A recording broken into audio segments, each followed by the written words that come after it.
له من قبل سميا قال رب أنى يكون لي غلام وكانت امرأتي عاقرا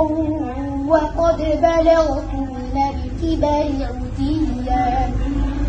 قال كذلك قال ربك هو علي هين وقد خلقتك من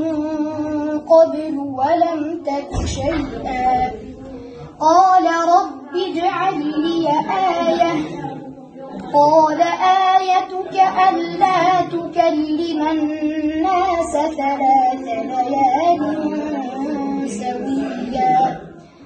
فخرج على قومه من المحراب فأوحى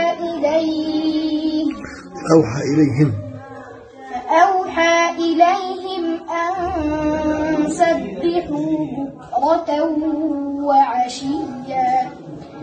يا يحيى خذ الكتاب بقوة وآتيناه الحكم صبيا وحنانا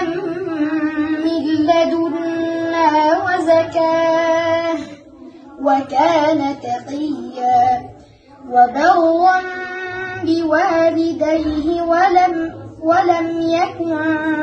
جبارا عصيا وسلام عليه يوم ولد ويوم يموت ويوم يبعث حيا.